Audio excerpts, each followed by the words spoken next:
Itu sih yang toxic. Mungkin yang kurang di bold adalah tadi. Nanti kalian ngerasain apa yang kita rasakan. Ini Lifepod.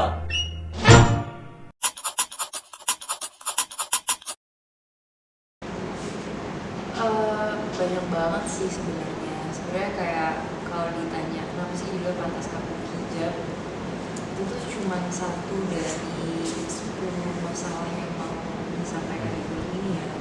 Jadi mungkin yang paling relate deh sama tuh kayak di film ini tuh dijelasin ternyata cari kerja tuh susah ya. Ternyata punya hidup setelah lulus SMA atau setelah lulus kuliah tuh susah ya gitu. Kayak itu satu. Terus yang kedua, sebenarnya boleh gak sih kita tuh punya hidup yang baik-baik aja setelah kita berbuat dosa? Wow. Kayak setelah kita berdosa, apakah kita bisa mendapatkan kesempatan kedua dalam hidup? Terus apa lagi ya, Bray? Banyak sih. Jadi sependapat nggak tuh sama Nadia? Banget, apalagi kan bisa dibilang kan yang paling mulia sini kan aku dibanding sama dan aku kan artinya baru melewati the questions yang ada aku rasakan kayak di momen-momen yang dimana aku quarter life crisis di umur segitu karena nggak ada yang hidup 100 tahun jarak, jadi 80 dibagi 4 ya paling 20-25 kayak gitu. Jadi dimana kita bertanya-tanya kayak oke, ini aku gimana jadinya, ternyata hidup nggak sunshine and butterflies, ternyata banyak banget cobaan, ternyata teman kita yang kita kira teman atau orang yang kita percaya kayak pacar dan lain ternyata bukan orang yang terbaik untuk kita, dan kita melakukan kesalahan terus makin pantas berhijab mungkin itu proses endingnya Sophie, karena Sophie kebetulan seorang muslim, tapi aku selalu tekankan ini bukan film religi buat muslim saja. Ini kamu mau cowok mau bukan agama Islam pun bisa nonton, karena ini menjawab pertanyaan-pertanyaan seperti yang kita selalu punya kayak pantaskah aku mendapatkan kesempatan kedua, pantaskah aku dicintai secara tulus, pantaskah aku memaafkan diriku sendiri, pantaskah aku mencintai diriku sendiri juga. Jadi emang ini perjalanan proses seorang karakter Sophie kebetulan di sini, yang perjalanan dia yang dari dia ngerasa pantas dan hingga akhirnya we can see the ending dari film ini.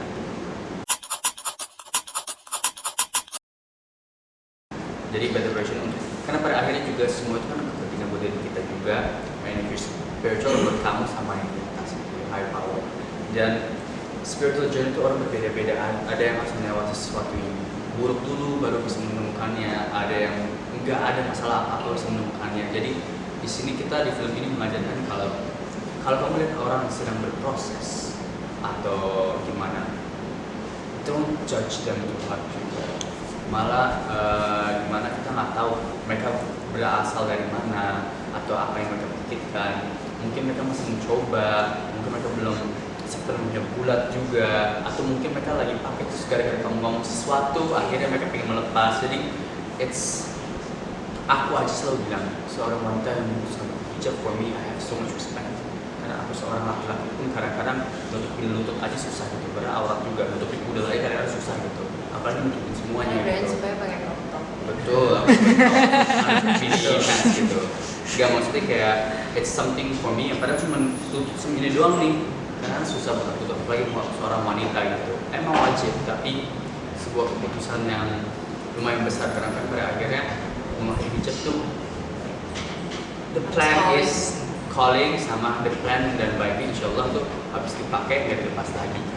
So yeah, that's why aku selalu bilang aku bukan jago ngomong itu, soalnya aku bukan seorang guru dan menurut aku juga proses orang tuh berbeda-beda semua. Jadi aku pun prosesnya naik turun, jadi aku aja belum bener kenapa punya orang itu.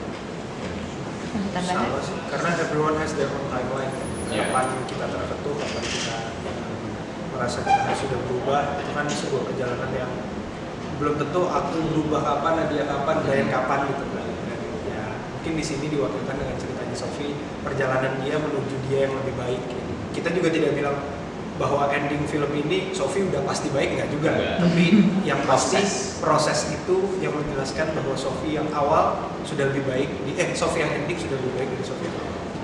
Dan lebih baik bukan berarti karena dia belum hijab, tapi lebih baik secara mentally, secara pemahaman tentang ini, secara wibawa, secara banyak lah. Jadi emang benar kata dia, pas gue berhijab, the hijab in the end is the symbol for Sophie gitu.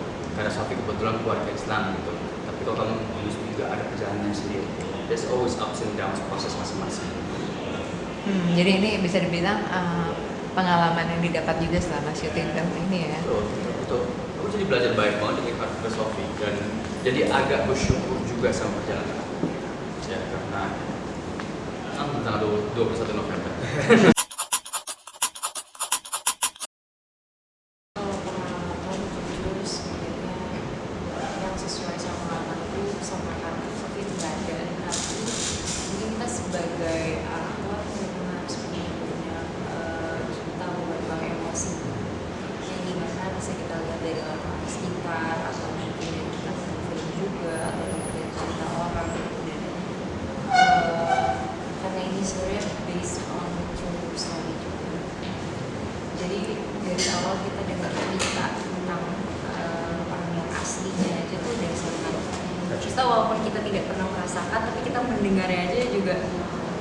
Oh my god gitu ya, dia emosinya sangat sampai gitu. Jadi mungkin dari situ sudah sangat membantu dan kayak terkoneksi juga. Ditambah lagi juga kita punya acting coach yang selalu bantu. Acting coachnya siapa? Komarudi. Pada saat meeting lalu juga ada Muhadra juga yang di set juga selalu nge-brief dengan hati. Muhadra tuh kalau nge-brief kita tuh selalu harusnya kita yang nangis, harusnya kita yang marah, harusnya kita yang ngerasain emosi. Ini udah nge-brief kita dengan emosi, bukan dengan kata-kata saja. Iya, jadi dia bisa nangis, dia bisa energinya gitu. Energinya tuh disentuh hatinya besar ya. banget. Ya, dan aku percaya sih kerja kita seni peran itu harus memiliki empati yang gitu. Empati yang dimana kita nggak mungkin kalau kita jadi pembunuh suatu hari karakter pembunuh harus membunuh orang itu kan nggak mungkin kan. Jadi kita harus bisa mengerti perasaan dia, terus translate ke perasaan tabung our own bank gitu. Dan itu kerjaan kita. Makanya pas kita dengar dari cerita Ibu Hadra awal dia ngasih ceritanya, mana kita dapat yang kita tangkap itu bukan hanya kata-katanya, tapi pas dia cerita itu sambil apa emosi yang diberikan.